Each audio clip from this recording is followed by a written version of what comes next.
है, कॉन्स्टिट्यूशन को बचाने की लड़ाई है, वन मैन वन वोट की लड़ाई है।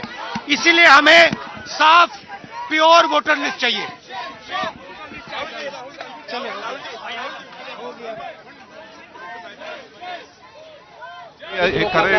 नाही, पवार साहेबांना धक्काबुक्की झाली नाही, कारण मी पवार साहेबांबरोबर मी स्वतः होतो, त्यामुळे असा कुठलाही प्रकार झालेला नाही।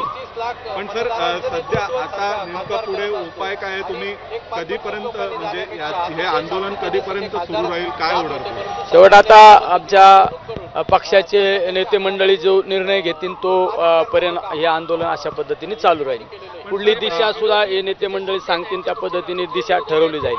सर महायुतीतील अनेक नेते म्हणतात की लोकसभेमध्ये तुम्ही निवडून आले, तुमचे अनेक खासदार निवडून आले, मग आता तुम्ही आक्षेप का घेता? लोकसभेच्या निवडणुकीमध्ये सुद्धा ज्या पद्धतीने अपेक्षित यश होतं ते यश मिळाले नाही।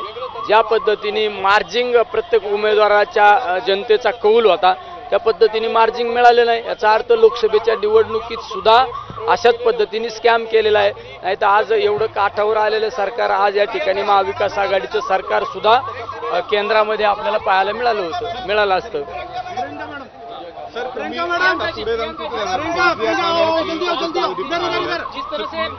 आता याच्या पुढे कुठे जाणार आहात? निवडणूक आयोगाच्या कार्यालयापर्यंत जाण्याचा आम्ही त्या ठिकाणी प्रयत्न करणार आहोत।